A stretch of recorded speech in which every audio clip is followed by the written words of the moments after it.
कैसे हो बेटा? आवाज आ रही है बच्चों? आवाज आ रही है क्या? करीना, फैसल, प्रेम, छविकांत। छविकांत, आप क्या कर रहे हो बेटा? वैसे तो क्लास ले सकते हो, कोई दिक्कत नहीं है। छविकांत है या दृष्टि है?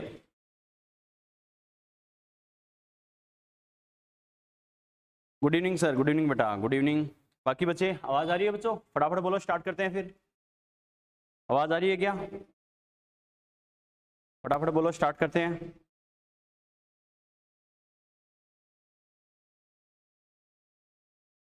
आवाज आ रही है बच्चों? फटाफट बोलो, जवाब दो बेटा। जवाब नहीं आया किसी का अभी तक? चलो, यस सर, ठीक है बेटा। चलो स्टार्ट करते हैं। अपना जो लास्ट लेक्चर हुआ था बेटा आयनिक इक्विलिब्रियम का, स्टार्ट है रिकॉर्डिंग? आवाज सही है? चलो, अपना जो लास्ट लेक्चर हुआ था बेटा आयनिक इक्विलिब्रियम का, उसमें हमने बात की थी वीक एसिड वीक बेस का आयनाइजेशन। आपको याद होगा बेटा, अपन ने हेडिंग लिखी थी 2 दिन पहले जो अपना लेक्चर हुआ था लास्ट लेक्चर, उसमें अपन ने क्या कहा था? Ionization of weak acid and weak base, यानी दुर्बल अम्ल व दुर्बल क्षार का आयनन। क्लियर? यहां तक हमने बात की थी। इसके अकॉर्डिंग बच्चों देखो, सबसे पहले अपन ने क्या कहा था? वीक एसिड का आयनाइजेशन क्या होता है, ये अपन ने पढ़ा था। वीक एसिड का आयनाइजेशन यानी कोई वीक एसिड है वो कैसे आयनाइज होगा, इसमें भी हमने कई सारी कंडीशंस हमने डिस्कस की थी। क्या? वीक एसिड है, एसिड का कैरेक्टर क्या? H+ डोनेट करना। अब हमें पता है ये भी कई टाइप के होते हैं। जो एक H+ डोनेट करता है उसको अपन क्या बोलते हैं? मोनोबेसिक या मोनोप्रोटिक वीक एसिड। क्लियर? उसका आयनाइजेशन अपने अलग से डिस्कस किया था। और जो एक से ज्यादा H+ डोनेट करते हैं वो कैसे होते हैं बेटा? डाई ट्राई वाले सारे केस होते हैं। जो 2 H+ डोनेट करते हैं, 3 H+ डोनेट करते हैं, उसको अपन क्या बोलते हैं? यानी पॉलीबेसिक या पॉलीप्रोटिक वीक एसिड। सभी की अलग अलग कंडीशंस अपने डिस्कस की थी, कैसे होता है क्या होता है, याद है ना? चलो बेटा आज स्टार्ट करते हैं। उसके बाद वीक एसिड के बाद नंबर 2 डिस्कस करते हैं आयनाइजेशन ऑफ, क्या कहा? Ionization of weak base. किसके आयनाइजेशन की बात कर रहे हैं बेटा? वीक बेस के आयनाइजेशन की बात कर रहे हैं। आपको याद है तो बच्चों मैंने समझने के लिए क्या कहा था बेटा इजी वे में, कि एसिड वाला अच्छे से समझना है और उसी के कंपैरिजन में हमें क्या करना है? बेस वाला हमें उसी के पैरेलल में ध्यान रखना है, ताकि आपको अलग से रटना नहीं पड़े, टाइम और एनर्जी वेस्ट करने की जरूरत नहीं है। क्योंकि अब अपना डेरिवेशन वाला पोर्शन स्टार्ट हो चुका है। अपन को एक पेज का डेरिवेशन बना के फाइनली फॉर्मूला रिजल्ट तक हमें जाना है और उसी के अकॉर्डिंग न्यूमेरिकल्स में उसे अप्लाई करना है। और जो मैंने कहा था फाइनल जो रिजल्ट अपने पास आएगा और जो भी पूरे एक पेज की डेरिवेशन होगी उसमें 2-3 बातें हमें ध्यान रखनी है। क्या? अगर एसिड है तो उसके लिए H+ की कंसंट्रेशन यूज करते हैं, बेस होगा तो OH- की कंसंट्रेशन, एसिड होगा तो पीएच लेते हैं बेटा, बेस होगा तो पीओएच लेते हैं। अगर एसिड होगा तो कांस्टेंट के लेते हैं, बेस होगा तो कांस्टेंट के भी लेते हैं बेटा। आ गया समझ में? बस जैसे हमने एसिड के लिए अलग अलग कंडीशन डिस्कस की थी वैसा का वैसा हमें बेस में करना है। क्लियर? तो उसमें सबसे पहले हमने क्या लिखा था? Ionization of monobasic weak acid. वैसे ही बेस में हम बात कर सकते हैं क्या? आयनाइजेशन ऑफ, क्या कहेंगे बेटा? आयनाइजेशन ऑफ मोनो एसिडिक, क्या कहा? Mono acidic weak base, mono acidic weak base. Clear बेटा? सबसे पहले मेरा कहने का मतलब क्या है? वीक बेस तो है लेकिन ये कैसा है बेटा? मोनो एसिडिक कैरेक्टर का है। मोनो एसिडिक कैरेक्टर का इसका मतलब क्या होगा? बेस की एसिडिटी क्या होती है? OH- आयन डोनेट करता है वो उसकी एसिडिटी होती है, और जितने OH- आयन डोनेट करेगा वो क्या होगा? मोनो वाले केस होंगे बेटा। क्लियर? इसका मतलब हमें यहाँ पर कौन से एग्जांपल कंसीडर करने हैं? ऐसे बेस कंसीडर होते हैं जो 1 OH- आयन डोनेट करते हैं। फॉर एग्जांपल रेफरेंस के लिए अपन अगर 2-3 एग्जांपल लिखे तो अपन क्या लिख सकते हैं? जैसे LiOH, या फिर मैं क्या लिख सकता हूं बेटा? AgOH, या फिर मैं क्या लिख सकता हूं? NH4OH etc। ध्यान है ना? ये जो मैंने एग्जांपल लिखे हैं ये क्या है? वीक बेस भी है और क्या करते हैं? एक OH- भी डोनेट करते हैं। क्लियर? ठीक है बेटा। जब इसकी इक्वेशन बनाते हैं तो अपन क्या लेते हैं? अपन रेफरेंस के लिए बेस ले रहे हैं बेटा BOH। मैंने क्या कहा? BOH। पहली बात तो इसका मीनिंग क्या है समझ रहे हो ना? ये बेस को रिप्रेजेंट करने का सिंबल होता है बेटा, B फॉर बेस। और हमें पता है बेस है तो उसमें OH- ग्रुप होगा या नहीं होगा? होगा। OH- के साथ तो दूसरा कोई भी पॉजिटिव ग्रुप हो सकता है। कैसे? जैसे यहाँ पर LiOH है तो Li plus OH-, Ag plus OH-, NH4 plus OH-, यानी OH- के साथ कोई सा भी पॉजिटिव ग्रुप हो सकता है। जैसे यहाँ पर Li प्लस Ag प्लस और NH4 प्लस।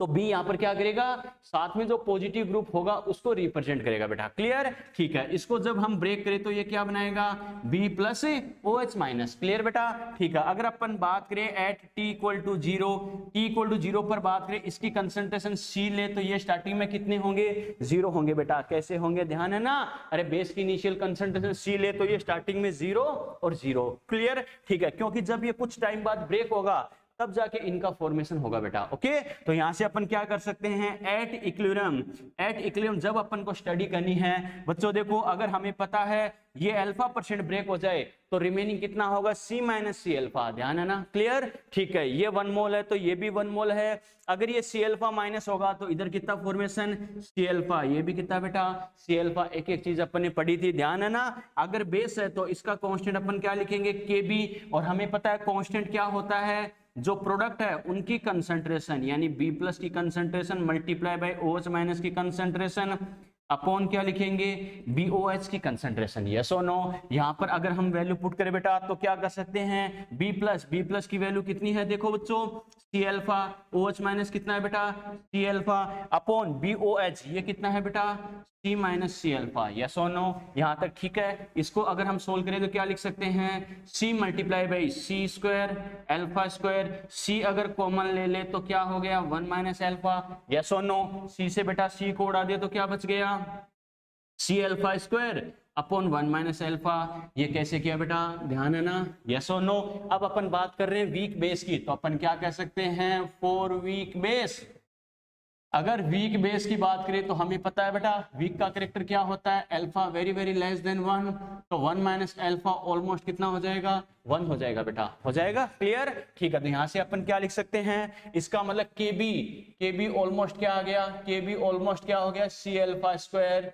यस और नो, एक फॉर्मूला तो ये आ गया। क्लियर, ठीक है बेटा। यहां से मैं क्या लिख सकता हूं, अल्फा क्या आ जाएगा, K B upon C, alpha is equal to K B upon C, और स्क्वायर हटाएंगे तो इस पर क्या आ जाएगा, अंडर रूट आ जाएगा बेटा। यस और नो, ठीक है। यहां तक को दिक्कत है तो बोलो फटाफट, यहां तक को दिक्कत है तो बोलो फटाफट, कोई भी दिक्कत।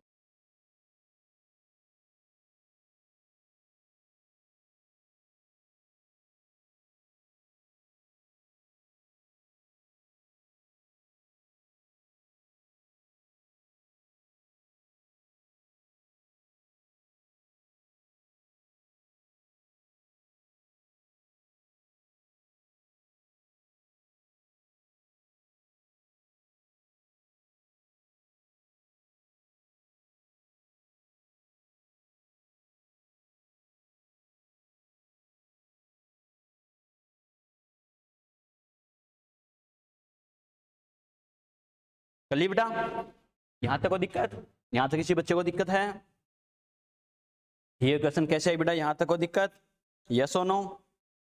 चलो बेटा, no sir no sir no sir no sir, ठीक है बेटा। बच्चों देखो अब मैंने क्या कहा था, यहां तक कोई दिक्कत नहीं है, क्वेश्चन आ गई तो जो मैं ब्लॉक कर रहा हूं, तो मैंने क्या कहा था, छोटे मोटे न्यूमेरिकल क्वेश्चन में ये क्वेश्चन हमारे काम आएगी बेटा। क्लियर, मैंने क्या कहा था, अगर एसिड होगा तो अगले कई लेक्चर्स में फाइनली हमें कहां तक पहुंचना होगा बेटा, पीएच की इक्वेशन तक। अगर बेस होगा तो हमें कहां तक पहुंचना होगा, पीओएच की इक्वेशन तक पहुंचना है बेटा। क्लियर, ठीक है। हमें पता है पीएच किससे कैलकुलेट कर सकते हैं, H प्लस की कंसंट्रेशन से, और पीओएच कैसे कैलकुलेट करते हैं, OH माइनस की कंसंट्रेशन से। याद है ना, तो क्या करेंगे बेटा, यहाँ पर OH माइनस की कंसंट्रेशन कहां से आ सकती है, देख सकते हैं इक्विलिब्रियम स्टेट के ऊपर OH माइनस कंसंट्रेशन ये है हमारे पास, तो क्या लिख सकते हैं, एट इक्विलिब्रियम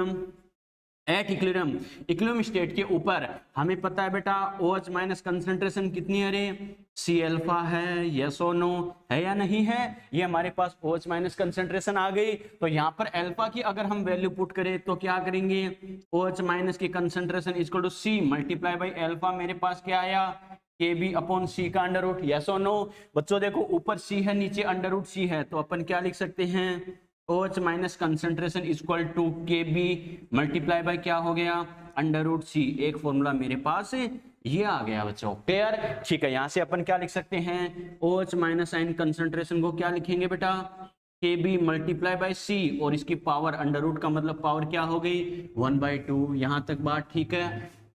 बात समझ में आई बेटा? अब यहाँ से क्या कर सकते हैं, अगर हमारे पास OH माइनस की कंसंट्रेशन आ गई तो ये बताओ बेटा पीओएच कैलकुलेट करने से कोई हमें रोक सकता है क्या? नहीं बेटा, हमें पता है इसका यूनिवर्सल फॉर्मूला क्या होता है, पीओएच क्या होता है बेटा, minus log of OH minus sign. PH के बेसिक में एक एक चीज मैंने बताई है, याद है ना?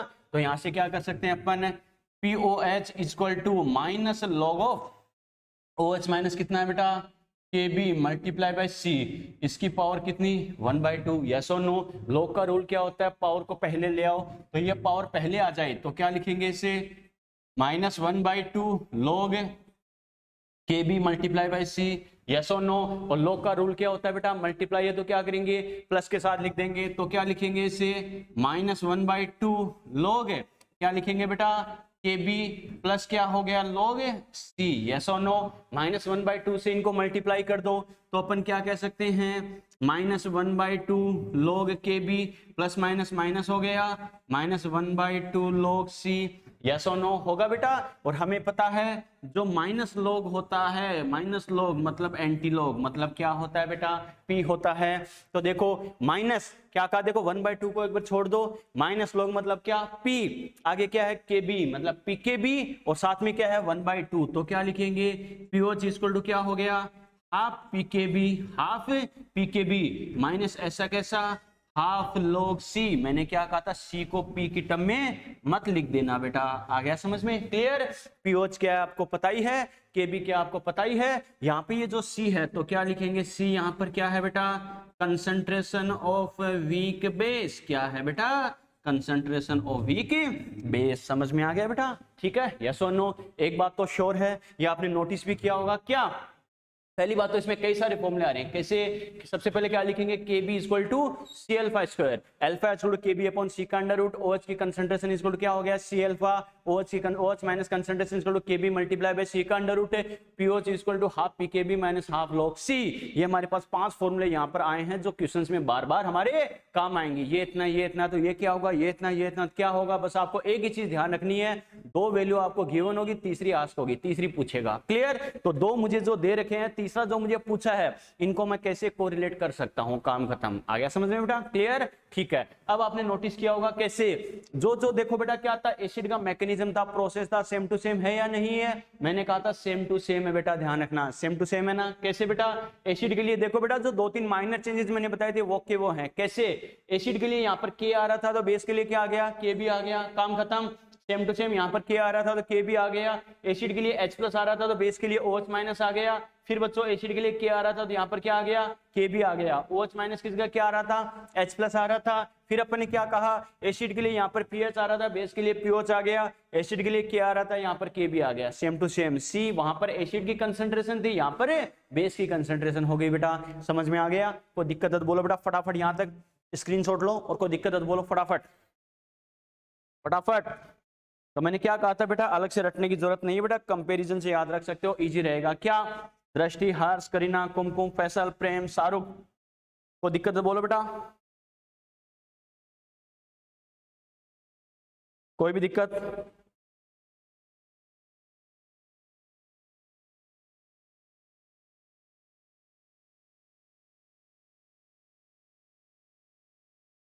No sir, no sir, no sir. ठीक है बेटा, आगे बढ़े जिंदगी में, आगे बढ़े बच्चों, आगे बढ़े क्या? चलो बेटा, तो ये तो अपन ने बात की किसकी, आयनाइजेशन और वीक बेस में बात कर रहे हैं बच्चों, किसके बारे में, यानी मोनो एसिडिक वाला जो केस था, एक OH माइनस आयन डोनेट करने वाला केस था, उसके बारे में हमने बात की है बेटा। ओके, चलो बच्चों आगे बात करते हैं, इसके आगे की जो कंडीशन होती है उनके बारे में बात करते हैं। हाँ बेटा, एक तो उसके बारे में बात करना भूल ही गए, क्या? जो आपके नीट की एग्जाम की डेट के बारे में जो सस्पेंस था, ये आपको न्यूज मिल ही गई है। काफी बच्चे जो बार बार कॉल मैसेज कर रहे थे, मैंने उनको बोला भी था बेटा जैसे कुछ अनाउंस होगा मैं आपको डिटेल सेंड कर दूंगा, कोई टेंशन नहीं है। न्यूज मैंने कल आपको व्हाट्सअप भी किया था, आपको और कई पुराने बच्चे या अदर कोचिंग्स में पढ़ रहे स्टूडेंट, हमारे पुराने स्टूडेंट, उनको भी मैंने बताया था, बार बार परेशान हो रहे थे। तो पहली बात तो बेटा, अब जहां पढ़ने बैठते हो वहां स्ट्राइक करके, वहां दिमाग में स्ट्राइक होना चाहिए, वहां दीवार पे लिख देना 12 सितंबर, ठीक है, और उसे क्रॉस मार देना, क्रॉस मार देना। जैसे मूवी में देखा होगा, कोई जो मर्डर करने वाला होता है बेटा, वो क्या करता है, जिसका मर्डर करना चाहता है वो क्या करता है, उसकी फोटो पर ऐसे कर देता है, यस और नो। ठीक है, ऐसा नहीं कि हमारी फोटो लगाकर उस पर क्रॉस मार दो सर तो गए। कहने का मतलब क्या है, 12 सितंबर लिख के इस पर क्रॉस मार देना कि 12 सितंबर को ये तो गया। इसका मतलब ये नहीं है इस दिन मैं गायब हो जाऊंगा, कहीं चला जाऊंगा, कोई दिक्कत नहीं, यहाँ पर रहूंगा ही नहीं। कहने का मतलब क्या है, 12 सितंबर को जो मेरा पेपर हो गया वो तो गया, वो तो गया, ऐसा मतलब वैसे ही गया। कहने का मतलब है मुझे सिलेक्ट होने से कोई नहीं रोक सकता। आ गया समझ में? ये डेट ऐसी है, ये आपको इसलिए बता रहा हूं बेटा, जहां पढ़ने बैठते हो जब भी आप 12 सितंबर लिखोगे, 12 सितंबर लिखोगे तो क्या होगा, आपके दिमाग में स्ट्राइक करेगा कि अब 12 सितंबर को मेरा फाइनल पेपर है, मेरा फाइनल मैच है, और उसमें मुझे ऐसी परफॉर्मेंस देनी है जो मेरे लिए मेमोरेबल हो, यानी यादगार हो, मेरे लिए, मेरी फैमिली के लिए, मेरे पेरेंट्स के लिए खासकर। ठीक है, यादगार हो कि उस दिन हमने इतनी अच्छी परफॉर्मेंस दी थी। चाहे कोचिंग के टेस्ट पेपर में बेटा कितने ही आप 90% बनाओ, उससे कुछ नहीं होता। ठीक है, आप 50 बना रहे हो, उससे भी कुछ नहीं होता। ध्यान रखना, ये सारे आपके डोमेस्टिक मैचेस है बेटा, यानी घरेलू मैच है, ये आपके लोकल मैच है। यानी टेस्ट में परफॉर्मेंस देना ये खाली कॉन्फिडेंस के लिए होता है कि हाँ पीछे के टेस्ट में मैंने इतना स्कोर कंटिन्यू किया है तो मैंने एग्जाम में भी कर सकता हूं। लेकिन ऐसी कोई गारंटी नहीं है कि आपने क्या किया, टेस्ट पेपर में अच्छा स्कोर किया तो वहां आंख बंद करके आप 100% बना ही दोगे, 90% बना ही दोगे। नहीं बेटा, फाइनल पेपर को भी आप ऐसे ही करोगे, उसी मोड में फेस करोगे जैसा आपने पीछे जो टेस्ट पेपर में अच्छे स्कोर करने के लिए किया था। अगर मेन जो आपके चाहे टेस्ट सीरीज हो, चाहे आपने जो माइनर टेस्ट हो बेटा, कैसे भी करो, मान लो उसमें आपने 70, 80, 90 बनाने के लिए जैसा आपने हार्डवर्क किया था वैसा ही हार्डवर्क अगर करोगे तब जाके वहां भी 90, 80% बनेंगे, जो आपका स्कोर नॉर्मली आपके पोटेंशियल के अकॉर्डिंग आपका होता है। ये ध्यान रखना। 2017 में एक बच्ची थी जो कोचिंग में, लास्ट कोचिंग में था इम्पल्स में बेटा, वहां पे 2017 में एक बच्ची थी 2017 के एग्जाम में थी, उस बच्ची, वो टॉपर बच्ची थी वो कोचिंग की, किसी भी टेस्टों में उसका 90 से नीचे स्कोर हुआ ही नहीं, 92, 91, 92, 93 यही स्कोर होता था। लेकिन जब मेन एग्जाम का पेपर हुआ उसका स्कोर हुआ बेटा 77%। सच बता रहा हूँ, उस बच्चे का नाम तो नहीं लूंगा लेकिन हमारी स्टूडेंट थी, पुरानी स्टूडेंट, 77% है, यानी पूरी साल जिसका फर्स्ट रैंक थी उस बच्ची का स्कोर था 77%। और जो लोग उससे 5-5% पीछे चलते थे उनका स्कोर था 85%, 85+। मेरा कहने का मतलब क्या बेटा, ऐसा नहीं कोचिंग के टेस्ट पेपरों में वो टॉपर थी तो वो टॉपर ही रहेगी, लेकिन उसका लक अच्छा था, लास्ट में उससे बंगाल मिल गई कॉलेज। बाकी बच्चे जहाँ एसएमएस में और मौलाना आजाद में जाकर बैठे, वो उसे लास्ट थर्ड काउंसलिंग में मुश्किल से बंगाल मिली थी बेटा, क्योंकि फर्स्ट राउंड में कट ऑफ 78 के समथिंग गई थी, तो करते करते 76 पॉइंट समथिंग में उसे थर्ड राउंड में मिल गई थी। ये तो उसका लक अच्छा था, कम से कम कॉलेज तो मिल गई, वरना अपनी एक छोटी सी मिस्टेक से वो अपना साल खराब कर लेती, या पीछे की कई सालों की मेहनत खराब कर लेती। उसे छोटी सी गलती क्या थी, पेपर के बाद जब आके मिली, मैंने कहा बेटा ऐसे क्या किया तूने, पूरी साल टॉप चलती थी, कम से कम उतना तो तुझे करना ही चाहिए था। बोले सर मैंने स्टार्टिंग में फिजिक्स का पेपर टच कर लिया और स्टार्टिंग के 2 क्वेश्चन दोनों ही मुझे नहीं आए। ये उस एक बच्चे की बात नहीं है, ये बच्चों ऐसे हर बच्चे, मैक्सिमम बच्चे करते हैं, टॉपर बच्चे होते ही हैं, कई बच्चे कर जाते हैं गलती। वो बच्चे ने कहा सर स्टार्टिंग के 2 क्वेश्चन देखते ही मुझे लगा कि दोनों ही मुझे नहीं आ रहे, मेरा पेपर नहीं होगा, मुझसे पेपर नहीं होगा। तो करते करते मैं 10 मिनट तो ऐसे ही लगी, मैं कांपने लग गई, यानी वही बात है, मेरी बॉडी काम करना ही बंद कर दी। फिर 10 मिनट बाद कैसे कैसे मैं पानी वानी पी के वापस मैंने पेपर स्टार्ट किया, तो भी मैं उतनी एफिशिएंसी से कर ही नहीं पाई क्योंकि मैं डर गई थी। तो ध्यान रखना, वो नहीं कहते कि बेटा जो डर गया वो मर गया, बात सही है। आ गया समझ में? तुम्हारा कॉन्फिडेंस ऐसा होना चाहिए बेटा।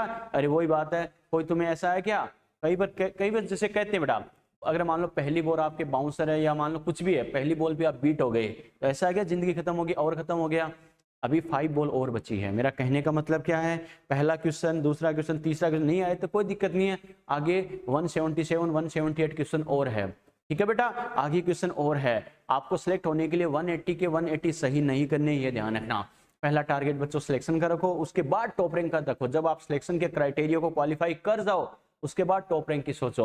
मुझे 180 क्वेश्चन सारे सारे सही नहीं करने हैं, ये ध्यान रखना। न किसी के होंगे, तो रेयर केस में बच्चा होता है, जैसे लास्ट ईयर हुआ था आफ्ताब अहमद का, वो एक्सेप्शनल स्टूडेंट होते हैं जो सितंबर तक लगे रहते उसी पोटेंशियल से, उसी एफिशिएंसी से कि मुझे पढ़ना है तो मतलब पढ़ना है, कुछ भी हो जाए, चाहे हर महीने में एक बार रिविजन करते थे, वो ऐसे बच्चे एक्सेप्शनल होते हैं बेटा। ठीक है, बाकी मोस्ट ऑफ द स्टूडेंट की अगर बात करो, न 180 क्वेश्चन सही होंगे न वो कर सकता है। मोस्ट ऑफ द स्टूडेंट की बात करो, एक दो एक्सेप्शनल होते हैं जो 100% एफिशिएंसी दे पाते हैं। क्लियर? तो ध्यान रखना, सारे क्वेश्चन ना मुझे सही करने हैं ना मुझे टेंशन लेनी है। बाय द वे नेगेटिव हो जाए, अब इसकी प्रिपरेशन अभी से स्टार्ट कर देना। अब आपके बेटा एकदम काउंट करके एग्जैक्ट आपके पास 58 डेज बचे हैं, तो यह ध्यान रखना पर डे आपका ऐसा होना चाहिए कि मेरी जिंदगी का मैंने बेस्ट हार्डवर्क किया है। ये 2 मंथ बेटा अपने खुद के लिए जियो, सेल्फिश बनकर जियो। सेल्फिश बनने का मतलब है फैमिली और फ्रेंड्स, इनके लिए वही दानी बनने की जरूरत नहीं है, दिलदार बनने की जरूरत नहीं है। मतलब फैमिली के लिए ये करूंगा, फ्रेंड्स के लिए ये करूंगा। पहले कुछ बन जाओ उसके बाद करना। समझ में आ रहा है मैं क्या करूं? पहले कुछ करने लायक बनो उसके बाद करना। अरे जो खुद ही डूब रहा है बेटा, दूसरे को तैरने से मतलब दूसरे को डूबने से क्या बचा सकता है? मेरा बात मतलब क्या समझ में आ रहा है क्या? खुद बेटा पहली बात तैरना सीखो, उसके बाद दूसरे को डूबने से बचाओ। समझ में आ गया? तुम्हारा तैरने से सीखने का मतलब है तुम खुद पहले तुम्हारा स्टैंडर्ड बनाओ कि हाँ आई एम ए डॉक्टर, अब मैं अपनी फैमिली फ्रेंड्स को गाइड कर सकता हूँ, सपोर्ट कर सकता हूँ। अपन खुद ही 12th पास होके घूम रहे हैं तो औरों को क्या गाइड करेंगे? ठीक है, वही बात, अपन छोटे छोटे बच्चे हैं, वही बात है 2-2 3-3 साल जूनियर थे, वो भी शायद कॉलेज में आ गए होंगे। कई स्टूडेंट तो ऐसे होंगे कॉलेज भी हो चुकी होगी, बीएससी एमएससी जो भी वो कर रहे हैं बेटा। लेकिन मेरा कहने का मतलब क्या है, अब जो 58 डेज यानी 2 मंथ मान लो ये आपके पास है, सिंगल डे मेरे को वेस्ट नहीं करना है। ध्यान रखना, टारगेट हमेशा छोटा छोटा लेके चलो बेटा। अगर 2 मंथ का टारगेट एक साथ लोगे तो बर्डन आ जाएगा, प्रेशर में आ जाओगे। टारगेट हमेशा छोटा छोटा लेके चलो बेटा। पर डे का टारगेट, अगर मैं ये सोच के चलूं कि 1 वीक तक मेरे को क्या पढ़ाना है, 1 वीक बाद क्या पढ़ाऊंगा, टेंशन में आ जाऊंगा। आज मुझे क्या पढ़ाना है इसके बारे में मुझे फोकस करना है। जब आज का काम कर दूंगा, शाम को लास्ट क्लास हो जाएगी, उसके बाद सोचूंगा कल मेरे को क्या करना है। बात समझ में आ रही है? थोड़ा सा दिमाग में होना चाहिए कल क्या करना, परसों क्या करना है। ऐसे तो मेरे दिमाग में पूरे 1 महीने का शेड्यूल है मेरा कि मुझे क्या करना है क्या नहीं करना, लेकिन मेन फोकस होता है आज पर बेटा। ये ध्यान रखना, बस वो दिमाग में है, ऐसा नहीं दिमाग में सिर्फ वही है, वो सिर्फ साइड में है, कोई दिक्कत नहीं, दिमाग में है लेकिन साइड में कर रखा है। ठीक है, स्टेप बाय स्टेप करते जाएंगे वो भी हो जाएगा। आपका टारगेट पर डे होना चाहिए। ध्यान रखना, ये जो 2 मंथ आपकी जिंदगी के मिले हैं, कल मैंने एक मैसेज भी किया था, उसको फील करना, ये बात फैक्ट है बेटा। मैं बार बार आपको इसलिए समझा रहा हूं, एक भी बच्चा अगर इस बात को मानकर अगर इस बात को अप्लाई कर लेगा तो शायद किसी एक बच्चे का सपना पूरा हो जाएगा, किसी एक बच्चे के माँ बाप का सपना पूरा हो जाएगा। और ये तुम्हारे लिए, तुम्हारे लिए जितना करते हैं उससे कहीं ज्यादा तुम्हारे माँ बाप के बारे में सोच के करते हैं बेटा। क्योंकि तुम जितना अपनी जिंदगी के लिए कर रहे हो उससे कहीं ज्यादा उनको टेंशन होती है। ध्यान रखना, चलो हमारी तो छोड़ दो, बच्चा सोचेगा सर आप तो फीस लेते हो, कौन सा एहसान करते हो, चलो हमारी तो साइड कर दो बेटा, कोई दिक्कत नहीं है। हम तुम्हारे बारे में शायद तुम्हें लगता है कि ऐसा अच्छा नहीं सोचते होंगे, कोई बात नहीं। मैं ये नहीं कह रहा कि हम तुम्हारे लिए बहुत अच्छा सोचते हैं, खाली हम ही सोचते हैं। माँ बाप की तो मान सकते हो, वो तो तुम्हारे लिए रियल में अच्छा ही सोचते हैं। बाकी फैक्ट यही है, बाकी सब ये चाहते हैं कि ये बच्चा कामयाब हो या नहीं हो, कोई श्योर नहीं है, लेकिन पेरेंट्स और टीचर्स यही चाहेंगे कि हमारा बच्चा, हमारा स्टूडेंट सक्सेस हो। और जो हमने अचीव नहीं किया वो बच्चा जरूर करे। हमारी जिंदगी में कोई कमी रह गई क्योंकि हमें कोई समझाने वाला नहीं था, गाइड करने वाला नहीं था, तो शायद गलतियां नहीं करते, अदरवाइज ऐसा होता तो। लेकिन तुम ऐसी गलती ना करो, इसलिए तुम्हारे आगे पीछे रहते हैं। तुम्हें बार बार कोई मोटिवेशनल मैसेज करना, बार बार समझाना, मुझे कोई अलग से फीस नहीं मिलती। बस एक ही दिक्कत है, जिस दिन टीचर बने थे उस दिन ये दिमाग में था कि काश हमें कोई समझाता तो शायद आज हमें जो बनना चाहते वो बन जाते। ठीक है, लक ने अगर टीचर बना दिया कोई दिक्कत नहीं, उसमें पूरी जी जान लगा रहे हैं, लेकिन जो हमारे साथ हुआ था किसी और बच्चे के साथ वो किसी भी हाल में नहीं होगा बेटा। ठीक है, तो ये ध्यान रखना। बाकी किसी 1-2 बच्चों को छोड़कर किसी पे कोई खास फर्क नहीं पड़ रहा, पूरी साल होगी माथापच्ची करते करते, लेकिन कोई फर्क नहीं पड़ रहा 1-2 बच्चों को छोड़कर। ये दृष्टि है, उसकी परफॉर्मेंस बहुत जबरदस्त है बेटा, बहुत अच्छा इंप्रूवमेंट किया है। बाकी अपने टॉपर बच्चे थे वो भी नीचे आ रहे हैं बेटा, उनका स्कोर बहुत खराब होता जा रहा है दिन पर दिन। ध्यान रखना बेटा, अब भी आपके पास इंप्रूवमेंट का मौका है, ये टाइम बार बार नहीं आएगा, ये ध्यान रखना। सचिन डोमेस्टिक मैचेस में कई बार 0 पे आउट हुए हैं, लेकिन वो जो गलतियां उन्होंने डोमेस्टिक मैचेस में की थी, वो उस चीज को हमेशा सीरियसली लेते थे कि मैं आउट कैसे हुआ, ऐसे कैसे आउट हो गया।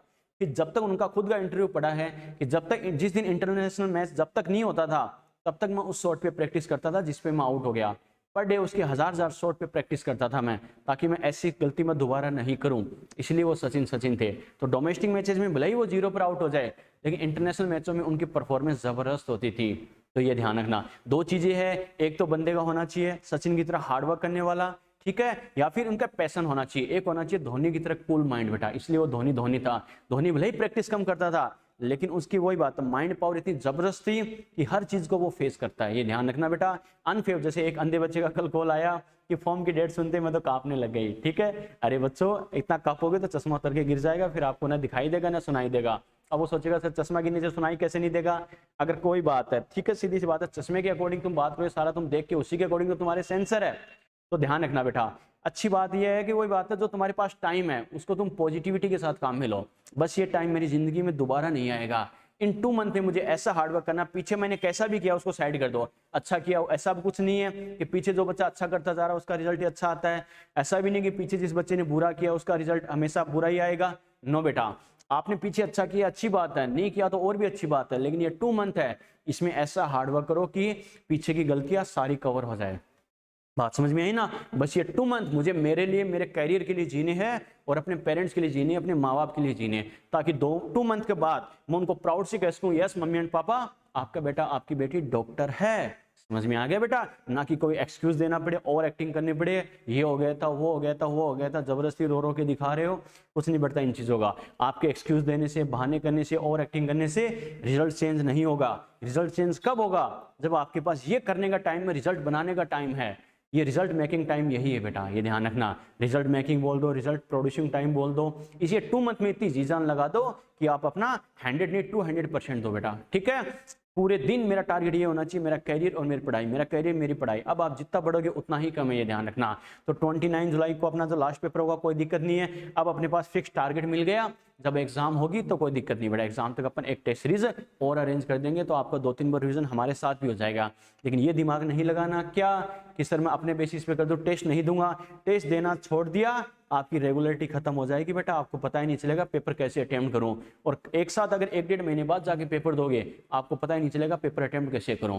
वो आपकी प्रैक्टिस है कि मैंने ये पढ़ा, उसको अप्लाई कैसे करना है। और एक साथ आप सोचोगे 150 चैप्टर्स तीनों के मैं 1-1.5 महीने में पढ़ दूंगा, जो उसमें 2 दिन पढ़ोगे, 5 दिन पढ़ोगे, 7 दिन पढ़ोगे, मैक्सिमम 1 वीक है। उसके बाद आपका मन ही नहीं करेगा कि मैं क्या पढ़ूं क्या नहीं पढ़ूं। सिलेबस इतना ज्यादा, फिजिक्स पढ़ोगे तो ये दिमाग में आएगा केमिस्ट्री पढ़ो दिया आएगा, बायो पढ़ो दिया आएगा, कुछ और पढ़ूं। यानी कोई टारगेट ही नहीं है। लेकिन 2-2, 3-3, 4-4, 5-5 चैप्टर का दिमाग में टारगेट रहेगा, तो कम से कम फोकस रहोगे, मुझे यही पढ़ना, काम खत्म। आगे वाले टेस्ट का जो सिलेबस है वो तो आगे पढ़ ही लूंगा। तो ऐसे फोकस के साथ आप अच्छे से पढ़ाई करते रहोगे। ध्यान रखना, अपना दिमाग लगाना ही नहीं है बेटा, जितना बोला जाए उतना कर लेना, काम हो जाएगा, ठीक है? अगर जितना बोला जा रहा उतना कर लोगे तो सिलेक्शन श्योर, आपका कोई नहीं टाल सकता। अगर ईमानदारी से उतना काम कर लोगे तो जो बंदा कोचिंग और टीचर के साथ साथ चलता है वो सिलेक्शन देता है, बंदा हो चाहे बंदी हो। और जो अपनी तरफ से एक्स्ट्रा करता है, उन्होंने जितना बताया उससे ज्यादा करता है, जितना बताया गया उससे भी ज्यादा करता है, वो टॉप रैंक देता है।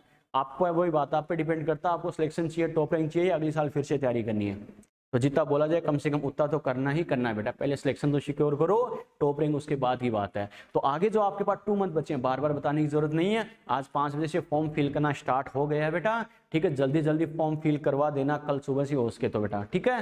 ताकि आपका चॉइस का जो नियरेस्ट सेंटर है वो आपको अलॉट हो सके। ध्यान रखना, उसमें कोई डिले मत करना, ठीक है? और फॉर्म वाला काम किसी और के भरोसे मत छोड़ना बेटा। वो पेमेंट करवा देगा, वो भरवा देगा, पापा करवा देंगे, मम्मी करवा देगी, भाई करवा देगा, बहन करवा देगी, कुछ नहीं बेटा, बकवास है। 3 साल पहले हमारी पुरानी स्टूडेंट थी अनु यादव, वो कर चुकी है। वो जो नाम तो नहीं बताऊंगा किससे फॉर्म भरवाया था, लेकिन जिससे फॉर्म भरवाया था उसको पैसे देके आगे कि आप पेमेंट कर देना, वो आ गई। उसने कहा ठीक है पेमेंट कर दूंगा, तो उसे याद ही नहीं रहा 15-20 दिन तक उसने पेमेंट किया नहीं किया। फिर साथ के हॉस्टल में किसी ने पूछा कि तूने भर दिया क्या, फिर उसके याद आया एक दिन, जस्ट एक दिन पहले, सच बता रहा हूँ 2018 की बात है ये, कि तूने फॉर्म भर दिया क्या? बोले यार मैं तो शायद पेमेंट उसने किया नहीं किया, कोई श्योर ही नहीं है। जाके लास्ट डे उसने पूछा, बोले मैं तो भूल गया था। और लास्ट डे उसने पेमेंट करने की ट्राई की, पेमेंट हुआ ही नहीं, उस बच्ची का फॉर्म ही रिजेक्ट हो गया, फॉर्म फिल ही नहीं हुआ। कोचिंग की टॉपर थी हमारी वो, नेक्स्ट 2018 वाले सेशन की, अनु यादव। नेक्स्ट सेशन मैंने वापस उसे बुलाया, बेटा गलती तेरी नहीं है, हमें खुद को पता, तो टॉप रैंकर थी, टॉप मेडिकल कॉलेज के लायक थी, लेकिन कैसे न कैसे वापस तो तैयारी कर बेटा, कैसे न कैसे। उसको जबरदस्ती मैंने बुलाया था, बेटा कोई दिक्कत नहीं है, गुरु कृपा एलन कहीं चली जा, वापस तुझे पढ़ना तो पड़ेगा, 1 साल करनी पड़ेगी। बाकी कोचिंग को पता नहीं अनु यादव क्या, हमें पता अनु क्या चीज़ है, तो हम उसी के अकॉर्डिंग तुझे ट्रीट करेंगे, हमारी तरफ से हर चीज़ का तुझे सपोर्ट देंगे। उसको मैंने कैसे न कैसे वैसे मोटिवेट करता रहा, उसे कैसे न कैसे बहाने से। डेयरी मिल्क बहुत पसंद थी, मैं हर टेस्ट में उसे यही कहता था 90+ बना देगी, मैं तुझे डेयरी मिल्क खिलाऊंगा, 90 से नीचे स्कोर हो गया तो डेयरी मिल्क खिलाएगी। हालांकि उसके 1-2 टेस्टों में कम बने, बाकी हर टेस्ट में उसने डेयरी मिल्क मुझसे खाई। जब वो लेके 1-2 पेपर मैंने खाई तो नहीं, बस वो तो उसे मोटिवेट करने का तरीका था, क्योंकि उसे बहुत पसंद है, उसके लिए वो कुछ भी कर सकती थी। तो मैंने ये कहा 90 से ऊपर स्कोर करती जा, हर टेस्ट में मुझसे आके डेयरी मिल्क ले जाना, ठीक है? तो कहने का मतलब क्या, खुद को मोटिवेट रखो बेटा, कैसे न कैसे। अगले 2 मंथ में मैं मेरी जगह बेस्ट हूँ, कोई दिक्कत नहीं है। किसी के 90 बन रहे तो उससे मेरा सिलेक्शन नहीं होगा, किसी के 20 बन रहे तो मेरा सिलेक्शन नहीं रुकेगा। मेरा सिलेक्शन होना ना होना डिपेंड करता है मेरे खुद पर, मैं कितना हार्डवर्क कर रहा हूँ। क्लियर? पीछे जो आपका स्कोर हुआ बेटा, उससे बेटर मुझे करना ही करना है। खुद का कॉन्फिडेंट होना सबसे जरूरी है बेटा, ये ध्यान रखना।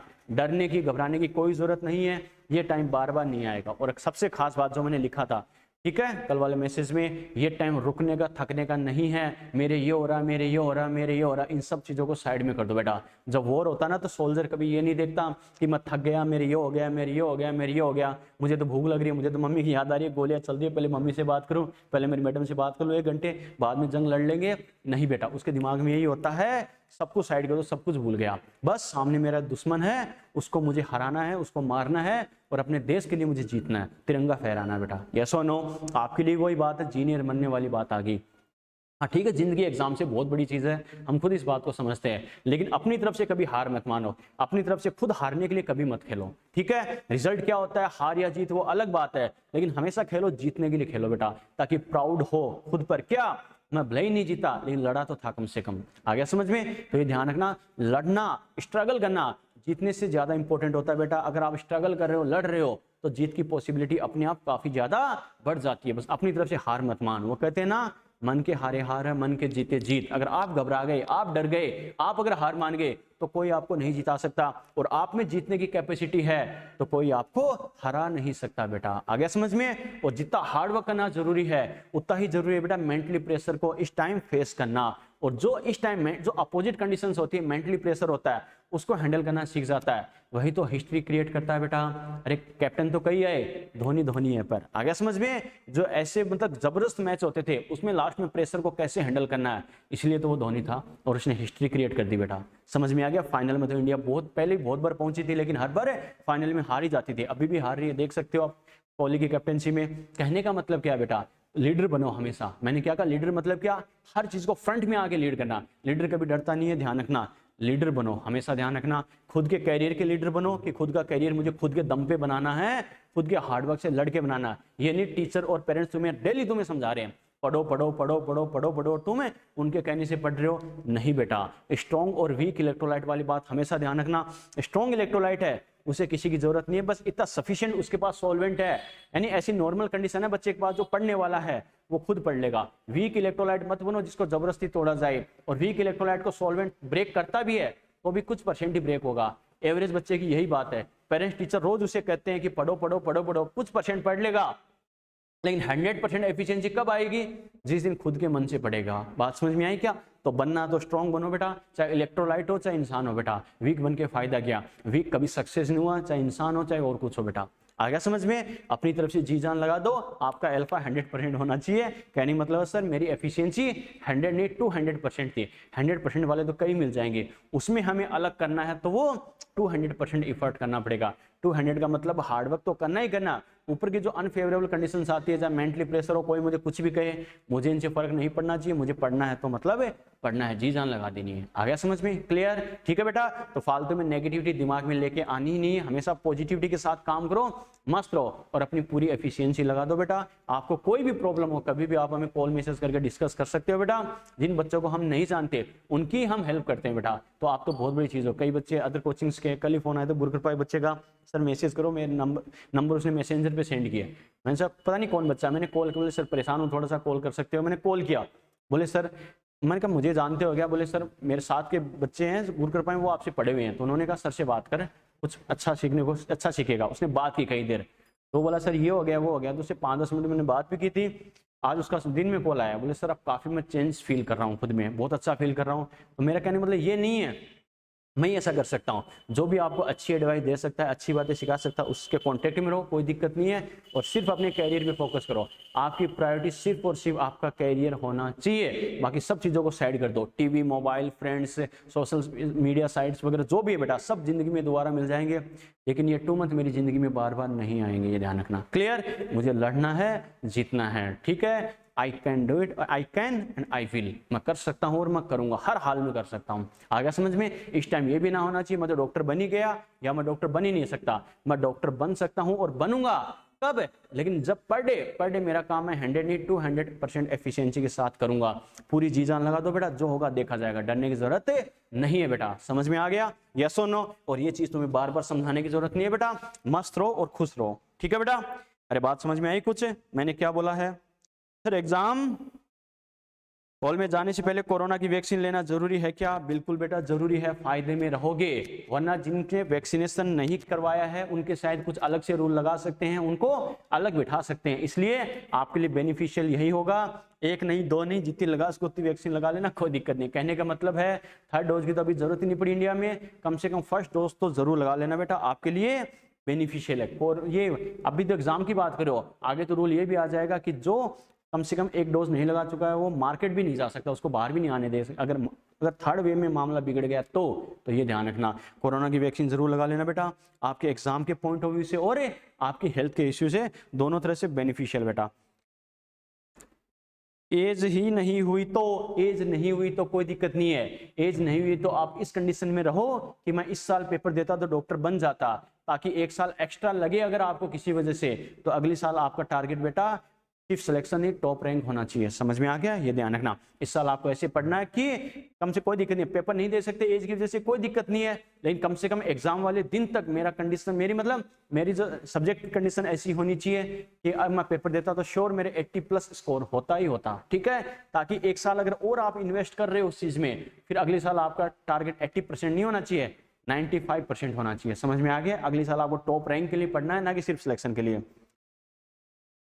एज नहीं हुई सर वैक्सीन की, ठीक है, एज नहीं हुई तो कोई दिक्कत नहीं है, आपकी एज के अकॉर्डिंग। अगर एज नहीं हुई है तो कोई दिक्कत नहीं है, अगर आपकी एज के अकॉर्डिंग, एज कैसे तुम 5-10 साल की थोड़ी हो, अगर आपकी एज के अकॉर्डिंग वैक्सीन अवेलेबल नहीं है, जैसे 18+ वाली कंडीशन है बेटा, आपकी एज के अकॉर्डिंग वैक्सीन अवेलेबल है अगर मार्केट में, ठीक है, या अपने हॉस्पिटल्स में, तो ही आपके लिए वो रूल अप्लाई होगा। अगर आपकी एज ही नहीं हुई है तो कोई आपको कुछ नहीं कहेगा, ठीक है। जब मार्केट में वैक्सीन आ जाएगी आपके एज क्राइटेरिया के अकॉर्डिंग, जैसे 12 to 18 ईयर वाला एक्सपेरिमेंट चल रहा है बेटा, कोई दिक्कत नहीं है, वो जल्दी आपके लिए भी अवेलेबल होगी बच्चों, ठीक है। तो वो टेंशन लेने की जरूरत नहीं है, आपकी एज क्राइटेरिया के अकॉर्डिंग अवेलेबल है फिलहाल, जैसे 18+ और 45+ वाला है, ठीक है। आप में से कोई बच्चा इस क्राइटेरिया में है, 80+ वाला या 45+ वाला, तो वो जरूर लगा लेना बेटा, ठीक है। बात समझ में आई क्या? यस और नो? ठीक है बेटा, चलो बात करते हैं बेटा, अपने टॉपिक पर आते हैं। तो ये जो बातें मैंने आपको बताई है बार बार समझाने की जरूरत नहीं, इनका ध्यान रखना है बच्चों अच्छे से, ठीक है। पूरी चीजें लगा देनी बेटा, ठीक है। अरे इतनी देर समझाए, यस नो में रिप्लाई करो बेटा। बात समझ में आई क्या? फटाफट बोलो यस और नो, यस और नो। तो डरने की जरूरत नहीं बेटा, इस एग्जाम के बाद मुझे एक ही बात करनी है, यस मम्मी एंड पापा आपका बेटा आपकी बेटी डॉक्टर है या डॉक्टर नहीं है। बात समझ में आई क्या? क्लियर? ठीक है बेटा, very good very good very good very good. चलो बेटा, चलो बात करते हैं बेटा। तो ये तो अपन ने बात की है बेटा क्या, वीक बेस के आयनाइजेशन के बारे में। वीक बेस के आयनाइजेशन के बारे में अपन ने कहा, वीक बेस एक कंडीशन तो कौन सी ली है, मोनो एसिडिक वीक बेस अपन ने लिया है बेटा, क्लियर। चलो नेक्स्ट कंडीशन डिस्कस करते हैं, आयनाइजेशन ऑफ, क्या कहा, आयनाइजेशन ऑफ पॉली एसिडिक, क्या कहा, पॉली एसिडिक वीक बेस। इसका मतलब बेटा देखो कंडीशन के अकॉर्डिंग देखो, होना तो क्या चाहिए, वीक बेस होना चाहिए, लेकिन वो कैसा होना चाहिए, पॉली एसिडिक होना चाहिए। पॉली एसिडिक होना चाहिए तो मैंने कहा था इस वर्ड का मीनिंग ध्यान रखना बेटा का। देखो बेटा पॉली एसिडिक, क्या कहा, पॉली एसिडिक है। पॉली एसिडिक मतलब क्या, डाई एसिडिक भी हो सकता है, या फिर क्या हो सकता है बेटा, ट्राई एसिडिक भी हो सकता है बेटा। मैंने क्या कहा, डाई एसिडिक और ट्राई एसिडिक सभी इसमें इंक्लूड है। मैं कहने का मतलब क्या है, यानी पॉली एसिडिक यानी बेस की एसिडिटी मोर देन 1 होनी चाहिए, एक से ज्यादा होनी चाहिए। इसका मतलब क्या, एक से ज्यादा मतलब 2 हो सकती है, 3 हो सकती है। 2 यानी एसिडिटी 2 या 3 होने का मतलब क्या, 2 OH- या 3 OH- एंड डोनेट करने वाला होना चाहिए, क्लियर। ठीक है, तो दिमाग में 2-3 एग्जाम्पल जरूर आने चाहिए जो इस कॉन्सेप्ट को फॉलो करते हो। जैसे मैं बोलूं बेटा बेरिलियम हाइड्रोक्साइड, ठीक है बेटा, या फिर जैसे मैं बोलूं मैग्नीशियम हाइड्रोक्साइड, या फिर जैसे मैं बोलूं एल्यूमिनियम हाइड्रोक्साइड, यस और नो। अरे यहां तक बात ठीक है बच्चों, ठीक है। मैंने क्या कहा, वीक भी होना चाहिए और क्या होना चाहिए, एक से ज्यादा OH- एंड डोनेट करने वाला भी होना चाहिए। देख सकते हो लिथियम बेरिलियम मैग्नीशियम, मैंने क्या कहा था, एस ब्लॉक में 3 ही वीक होते हैं, याद है ना।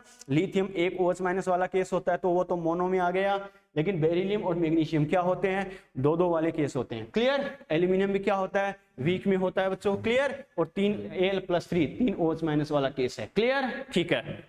और मैंने क्या कहा था, कोई भी कंपाउंड होता है मैक्सिमम क्या करता है, 3 तक आयन डोनेट कर सकता है, चाहे H+ हो चाहे OH- हो बेटा, क्लियर, ठीक है। अब ये क्या करेगा, 3 OH- आयन डोनेट करने वाला एग्जांपल लेके इसके आयनाइजेशन को हमें समझते हैं कैसे करना है। तो बेटा मैं क्या लिख रहा हूं, 3 OH- आयन कौन डोनेट करेगा, aluminium hydroxide, ionization of AlOH3- ठीक है। यानी एल्यूमिनियम हाइड्रोक्साइड की बात करें, इसके आयनाइजेशन की बात करें बच्चों, तो पहली बात तो एल्यूमिनियम हाइड्रोक्साइड कितने OH- आयन डोनेट करता है? 3 OH- आयन डोनेट करता है। ठीक है बेटा, तीनों OH- एक साथ डोनेट करेगा क्या? नहीं, स्टेप बाय स्टेप, क्योंकि मैंने क्या कहा था, वीक है तो रो रो के टूटेगा, याद है ना? रो रो के टूटने का मतलब क्या? स्टेप बाय स्टेप ब्रेक होगा। Step by step 3 OH- ion donate करता है, पहले स्टेप में एक, दूसरे स्टेप में दूसरा, फिर तीसरे स्टेप में तीसरा OH- डोनेट करेगा। ओके, ठीक है बेटा, तो देखते हैं स्टेप बाय स्टेप। यानी ये जो एल्यूमिनियम हाइड्रोक्साइड है, ठीक है बेटा, ये जब आयनाइज होगा तो हमें पता है, देखो एक OH- आयन अगर डोनेट कर दे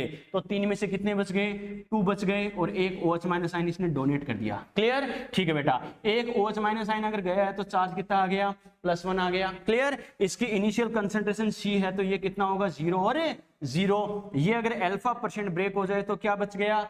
यानी α% ब्रेक हो गया तो रिमेनिंग कितना है? C-Cα। ये कितना है बेटा? Cα और Cα। क्लियर? अब हमें पता है ये अगर 3 स्टेप में आयनाइज होता है, 3 स्टेप में आयनाइज होता है, तो ये बताओ तीनों स्टेप के लिए रेट ऑफ आयनाइजेशन इक्वल हो, कोई जरूरी है क्या? नहीं बेटा, ये डिफरेंट डिफरेंट भी हो सकती है। क्लियर? डिफरेंट डिफरेंट हो सकती है। तो फर्स्ट स्टेप के लिए मैं लिख रहा हूं α1, ध्यान है ना? α1 मतलब अल्फा क्या? रेट ऑफ आयनाइजेशन 1 लिखा, मतलब फर्स्ट स्टेप के लिए रेट ऑफ आयनाइजेशन। क्लियर? तो ये भी α1 और α1 फर्स्ट स्टेप है, बेस है तो इसका कांस्टेंट Kb, फर्स्ट स्टेप है तो कांस्टेंट क्या? Kb1। क्लियर? ठीक है, ये फर्स्ट स्टेप है बेटा, तो इसके लिए इक्वेशन क्या बोल देंगे?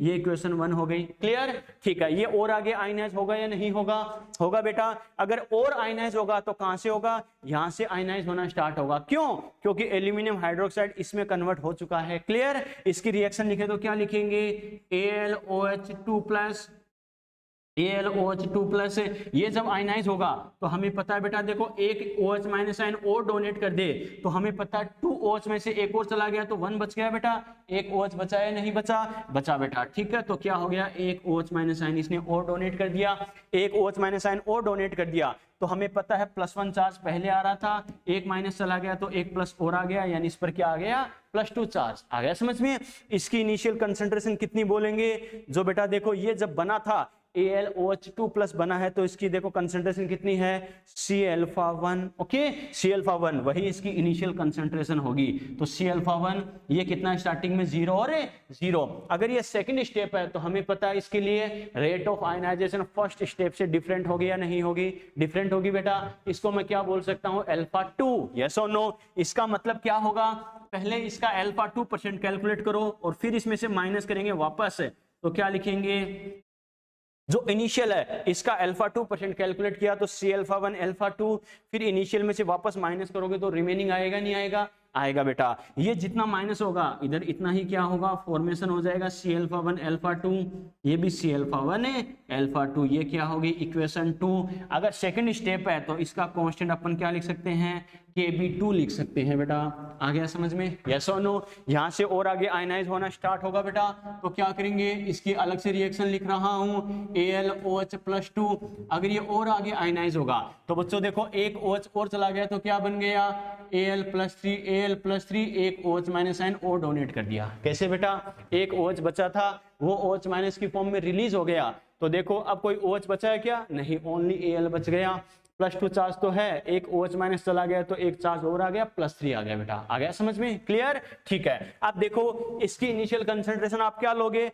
जब इसका फॉर्मेशन हुआ तब ये कितना है बच्चों? Cα1 α2। क्या कहा? Cα1 α2, ये स्टार्टिंग में 0 और 0। क्लियर? थर्ड स्टेप है तो इसके लिए रेट ऑफ आयनाइजेशन को मैं क्या बोल सकता हूं? α3। यस और नो? तो इनिशियल जो है इसका α3% कैलकुलेट करके इसी में से माइनस करूंगा तो क्या होगा बेटा? Cα1 α2 माइनस क्या करूंगा? Cα1 α2 α3। यस और नो? जितना ये माइनस होगा यानी डिसोशिएट होगा उतना ही तो ये फॉर्मेशन होगा, तो क्या लिखेंगे? Cα1 α2 α3, ये भी कितना? Cα1 α2 α3। आ गया समझ में? क्लियर? थर्ड स्टेप है तो उसको बोल दूं मैं इक्वेशन 3, और थर्ड स्टेप है तो इसका कांस्टेंट क्या हो गया? Kb3 हो गया बेटा। यस और नो? क्लियर? ठीक है, अब देखो बेटा और आगे आयनाइज होगा क्या? नहीं, क्योंकि इसको आयनाइज होने के लिए और OH- आयन अवेलेबल है क्या? नहीं बेटा। तो अगर मैं इसकी नेट रिएक्शन लिखूं तो नेट रिएक्शन में अपन क्या कह सकते हैं? इसकी जो नेट रिएक्शन होगी तो देखो फाइनली क्या होगा? हमने क्या लिया था, AlOH3 लिया था बेटा, एल्यूमिनियम हाइड्रोक्साइड। हमें पता है नेट रिएक्शन का मतलब है फाइनली हो क्या रहा है, फाइनली हमें पता है ये क्या करता है, 3 OH- आयन डोनेट करता है, 3 OH- आयन डोनेट करेगा तो इस पर चार्ज क्या आएगा, +3 चार्ज आ जाता है। क्लियर, +3 चार्ज आ जाता है। इसको मैं बोल सकता हूं इक्वेशन 4, और इसका कांस्टेंट क्या हो जाएगा, Kb। न तो Kb1 है, ना Kb2 है, ना Kb3 है, नेट रिएक्शन है, यानी ओवरऑल इसका कांस्टेंट Kb। क्लियर, ठीक है बेटा। अब अपन क्या कर सकते हैं, इक्वेशन 1 + 2 + 3, यानी तीनों इक्वेशन को ऐड करके इक्वल टू इक्वेशन 4, यानी इक्वेशन 1 2 3 तीनों को ऐड करके देखते हैं इक्वेशन 4 के इक्वल आती है नहीं आती है। रिएक्शंस को ऐड करने का वही रूल है बेटा, क्या, सेम स्पीशीज अगर एक साइड है तो ऐड हो जाएगी, अपोजिट साइड है तो कैंसिल आउट हो जाएगी। क्लियर, ठीक है। और सेम साइड अपोजिट साइड कहीं भी नहीं है तो जैसी है वैसी की वैसी लिख देना। कैसे, मुझे इक्वेशन 1 2 3 तीनों को ऐड करना है, सीक्वेंस से चलना है। AlOH3 देखो बेटा सेकंड या थर्ड में है क्या, नहीं बेटा, तो AlOH3 न तो ऐड होगा ना कैंसिल आउट होगा। ऐसा कैसा लिख देंगे, ये लिख दिया AlOH3, लिख दिया बेटो, ठीक है। आगे चलो, AlOH2 प्लस, AlOH2 प्लस, देखो बाकी किसी में है क्या, ये रहा बेटा सेकंड में, अपोजिट साइड है, ये प्रोडक्ट साइड, ये रिएक्टेंट साइड, कैंसिल आउट कर दो, इसको इससे उड़ा दो बेटा, काम खत्म। OH माइनस देखो बाकी किसी में है क्या, इसमें है, इसमें है, इसमें है, सेम साइड है या नहीं है, सेम साइड में है तो ऐड कर दो, 1 2 3 OH माइनस, ये लो 3 OH माइनस। क्लियर, ठीक है बेटा। आगे चलो, AlOH2 प्लस, इसको हमने इससे कैंसिल आउट कर ही दिया, AlOH + 2 देखो इसमें है क्या, ये रहा बेटा अपोजिट साइड है, ये प्रोडक्ट साइड, ये रिएक्टेंट साइड, क्या होगा, कैंसिल आउट कर दो। आगे चलो, इसको सोल्व कर ही लिया है, AlOH + 2 इसको कैंसिल आउट कर ही दिया, Al + 3 देखो फर्स्ट और सेकंड में है क्या, नहीं, तो इसे एज इट इज लिख दो Al + 3, और OH माइनस को सॉल्व कर ही लिया। मेरा कहने का मतलब क्या है, इक्वेशन 1 2 3 को ऐड कर देते, इक्वेशन 4 के इक्वल आ रही नहीं आ रही, आ रही है। और केमिकल इक्विलिब्रियम में हम पढ़ेंगे इसका रूल क्या होता है, रिएक्शंस को ऐड करने पर क्या कहा, रिएक्शंस को ऐड करने पर कांस्टेंट होता है, मल्टीप्लाई हो जाता है। इसका मतलब इक्वेशन 1 2 3 को हमने ऐड किया तो इक्वेशन 4 के इक्वल आ रही है, इसका मतलब 1 2 3 तीनों इक्वेशन का कांस्टेंट का जो प्रोडक्ट होगा, मल्टीप्लाई होगा, वो किसके, फोर्थ के कांस्टेंट के बराबर होगा। तो अपन क्या लिखेंगे, KB इक्वल टू क्या लिखेंगे, KB1 multiply by KB2 multiply by KB3 होगा बेटा। समझ में आ गया, ये नेट रिएक्शन का कांस्टेंट हो गया। ब्लॉक कर रहा हूं, क्वेश्चन में काम आएगा। क्लियर, अगर इसको P की टर्म में लिखूं तो टाइम पास करने की जरूरत है क्या बेटा, तो क्या लिखूंगा, PKB। मैंने क्या कहा था, अगर मल्टीप्लाई है जैसे उसमें हमने किया था लॉग लेके, वैसे ही करना है बेटा। क्या, P की टर्म में लिखना, P4 प्लस, मल्टीप्लाई है तो क्या आ जाएगा, प्लस के साथ आ जाएगा, तो क्या लिखेंगे, PKB1 plus PKB2 plus PKB3 बेटा। यहां तक बात समझ में आ गई, यस और नो, क्लियर। अरे यहां तक कोई दिक्कत, यहां तक कोई दिक्कत बेटा, ठीक है। चलो, जगह का भाव है बेटा बोर्ड पे, यहां तक नोट करो, फिर अपन मिटाएंगे। यहां तक कोई दिक्कत हो तो बोलो फटाफट, यहां तक कोई दिक्कत फटाफट बोलो बेटा, कोई दिक्कत हो बता सकते हो, यस सर, नो सर, किसी बच्चे को दिक्कत है बता सकता है।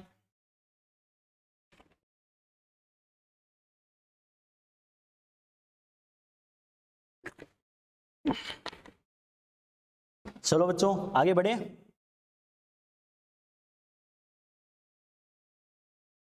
आगे बढ़े बेटा, चलो ठीक है बेटा, बिल्कुल। एक चीज और ध्यान रखना बेटा, ये चीज तो आपने नोटिस की होगी, कैसे, जैसे एसिड में हमने इक्वेशन बनाई थी, सेम टू सेम मेथड है या नहीं है, इसलिए तो मैंने कहा था एसिड वाला अच्छे से समझना, बेस वाला उसके कंपैरिजन में याद रखना हमें। क्लियर, ठीक है बेटा। एक चीज और ध्यान रखना, हमें पता है यहाँ पर बेस क्या हो रहा है, मोर देन वन स्टेप में आयनाइज हो रहा है। अगर एक स्टेप में आयनाइज होता तो OH माइनस की कंसंट्रेशन डायरेक्टली आ जाती, लेकिन मोर देन वन स्टेप में आयनाइज होगा तो डायरेक्टली OH माइनस कंसंट्रेशन आएगी क्या, नहीं, अलग अलग स्टेप्स में आएगी। देखो यहाँ पर है, वहां पर है, सेकंड में भी है, फर्स्ट सेकंड थर्ड तीनों स्टेप में आ रही है।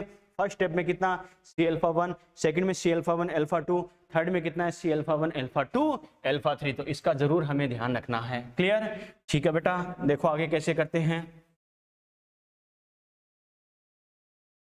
चलो। तो देखो बेटा, एक इस पे जैसे K का कांस्टेंट, तो बच्चों देखो इसका क्वेश्चन कैसे पूछ सकता है, तीन टाइप के हमारे पास कांस्टेंट आ गए, KB1 है, Kb2 है और Kb3 है, इनका ऑर्डर पूछे तो डिक्रीजिंग ऑर्डर होगा।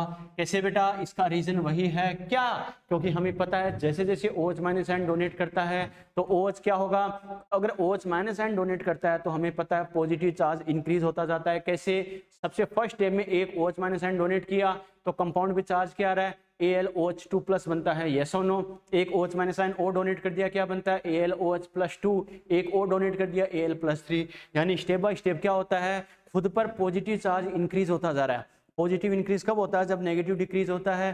खुद के पास ही नेगेटिव चार्ज यानी OH माइनस आयन डिक्रीज होता जा रहा है तो OH माइनस आयन डोनेट करने की टेंडेंसी भी डिक्रीज होती जाएगी। और करते करते आप देख सकते हो लास्ट में और OH माइनस आयन डोनेट करता है क्या, ये नहीं करता बेटा। समझ में आ गया, यस और नो, क्लियर? तो ध्यान रखना क्या करेंगे, स्पीशीज पर नेगेटिव चार्ज यानी पॉजिटिव चार्ज इंक्रीज होने के साथ साथ OH माइनस आयन डोनेट करने की टेंडेंसी डिक्रीज होती जाएगी।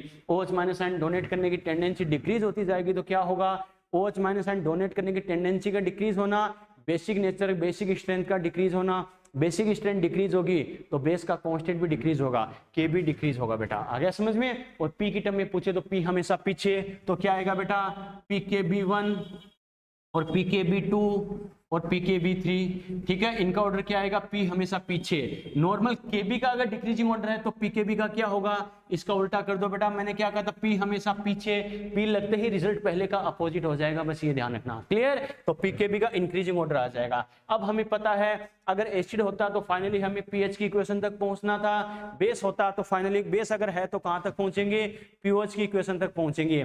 pH जैसे pH किससे आती है, H+ की कंसंट्रेशन से, वैसे pOH किससे आएगी बेटा, OH माइनस की कंसंट्रेशन से। अगर ये मोनो वाला केस होता तो एक ही OH माइनस आयन डोनेट करता तो एक ही स्टेप में हमारे पास OH माइनस की कंसंट्रेशन आ जाती, जैसे हमने लिखा था OH minus concentration equal to C alpha, clear? लेकिन ये पोली वाला केस है, मतलब क्या होगा, मोर देन वन स्टेप में टूटेगा।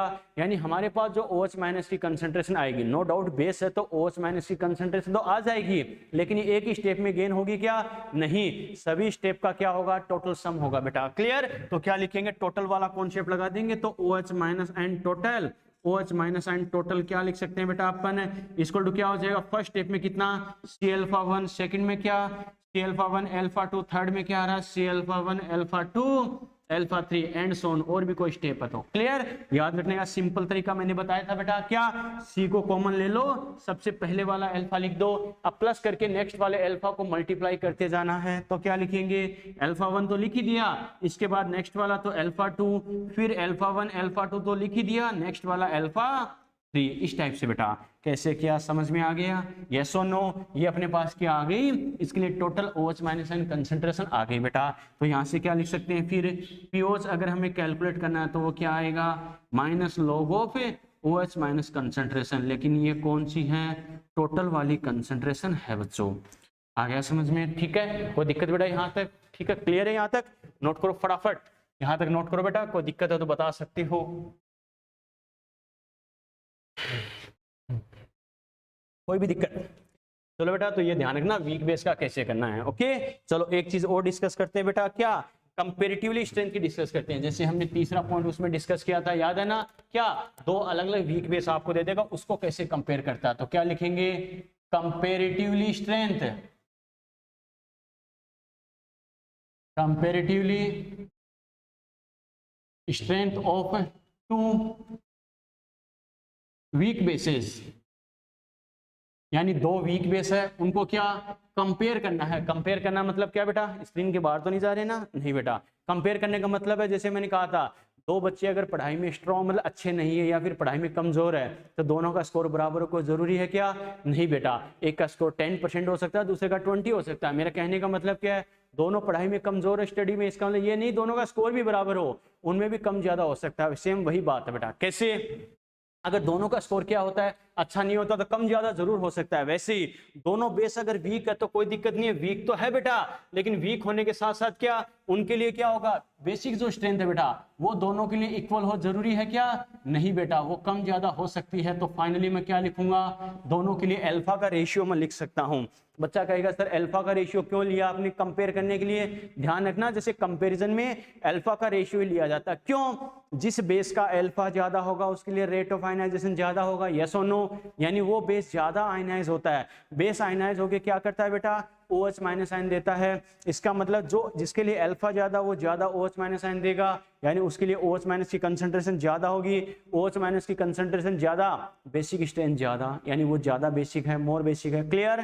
ठीक है। जिस बेस के लिए अल्फा कम होगा उसके आयनाइज होने की टेंडेंसी कम होगी, आयनाइज होने की टेंडेंसी कम होगी, इसका मतलब क्या होगा? OH माइनस की कंसंट्रेशन कम होगी, OH माइनस की कंसंट्रेशन कम होगी यानी बेसिक स्ट्रेंथ कम होगी बेटा, यानी लेस बेसिक होगा बेटा। समझ में आ गया? कम क्षारीय होगा। बात समझ में आई? तो कहने का मतलब क्या, जिसके लिए अल्फा ज्यादा उसकी बेसिक नेचर ज्यादा, काम खत्म। जिसके लिए अल्फा कम उसकी बेसिक नेचर या बेसिक स्ट्रेंथ कम होगी बेटा, सिंपल सी बात है। क्लियर? और कंपेयर करना, कांस्टेंट से कंपेयर करेगा तो हमें पता है Kb इक्वल टू क्या होता है, C अल्फा स्क्वायर, यस और नो। ठीक है बेटा। अब हमें पता है बेटा कंपेयर करने के लिए क्या करते हैं, दो बेस तो होने चाहिए कंपेयर करने के लिए, तो क्या करेंगे 4BOH फर्स्ट, यानी फर्स्ट बेस के लिए मैं क्या लिख सकता हूं, Kb1 equal to C1 alpha 1 square, और सेकंड बेस के लिए बात करूं 4BOH2, सेकंड बेस के लिए बात करें तो Kb2 इक्वल टू क्या हो गया, C2 अल्फा 2 स्क्वायर, यस और नो। दोनों को अगर मैं रेशियो कर दूं तो क्या करेंगे बेटा,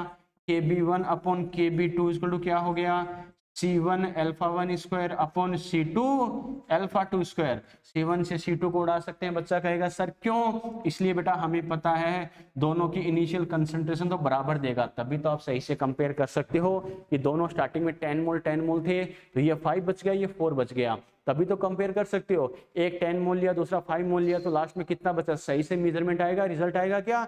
नहीं बेटा। ओके, तो ध्यान रखना है। तो यहाँ से क्या कर सकते हैं, अल्फा 1 अपॉन अल्फा 2, इसका स्क्वायर अगर कॉमन ले लें तो यहाँ से स्क्वायर हटाए तो इधर क्या आ जाएगा, अंडर रूट आ जाएगा। तो alpha 1 upon alpha 2 equal to क्या आ जाएगा बेटा, Kb1 अपॉन Kb2, इसका अंडर रूट। समझ में आ गया? यस और नो? ये बच्चों अपन ने क्या किया, दो वीक बेस को हमने कंपेयर किया है, कैसे करना है, क्या करना है। ठीक है, यहां तक कोई दिक्कत हो तो बताओ बेटा। ये अपने वीक एसिड वीक बेस के आयनाइजेशन को कंप्लीट किया अपन ने, यहां तक कैसे करना है। ठीक है, कोई दिक्कत हो बेटा बता सकते हो फटाफट फटाफट, कोई भी दिक्कत है बता सकते हो बेटा।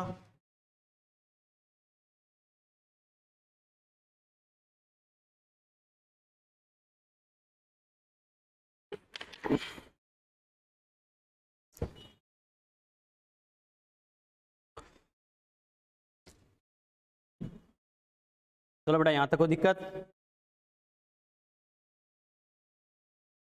चलो बेटा, अब आपको एक काम करना बेटा, क्या करना आपको, ध्यान रखना। वीक एसिड वीक बेस का अपना आयनाइजेशन कंप्लीट हो गया। नेक्स्ट लेक्चर से अपन स्टार्ट करेंगे चैप्टर का मोस्ट इंपोर्टेंट पार्ट सॉल्ट के बारे में। ठीक है, अब आपको जो मैंने क्वेश्चन बैंक सेंड किया था आयनी का, किसी बच्चे के पास नहीं है तो अपने कोचिंग के टेलीग्राम चैनल पर पूरे क्वेश्चन बैंक अपने अपलोड है बेटा, उससे आयनिक वाला क्वेश्चन बैंक डाउनलोड कर लेना बेटा। ठीक है, तो वहां से जो आयनिक के वीक एसिड वीक बेस के जो आयनाइजेशन का जो असाइनमेंट है बेटा वो सोल्व कर लेना, जो स्टार्टिंग में एसिड बेस कॉन्सेप्ट का और जो पीएच के बारे में बेसिक है और वीक एसिड वीक बेस का आयनाइजेशन यहाँ तक कंप्लीट कर लेना। कोई डाउट हो साथ साथ पूछते रहना बेटा। ठीक है, बाकी अपने चैप्टर का अच्छा समझने वाला पार्ट है तो थोड़ा सा टाइम कंज्यूमिंग है, तो वो नेक्स्ट लेक्चर में अपन इसे कंटिन्यू करेंगे। क्लियर? चलो 2 मिनट बाद ही आपकी ऑर्गेनिक की क्लास स्टार्ट हो जाएगी बेटा, कैसे करना क्या करना। ठीक है, चलो बेटा, और कोई दिक्कत आज के लेक्चर में? तो वीक एसिड वीक बेस मैंने क्या कहा, एसिड वाला अच्छे से समझना, उसके कंपैरिजन में अपन दूसरा बेस वाला डिस्कस कर सकते हैं सेम टू सेम। बस 2-3 माइनर चेंजेस जैसे ध्यान रखने, सेम टू सेम पैटर्न वही था, आपने देखा होगा।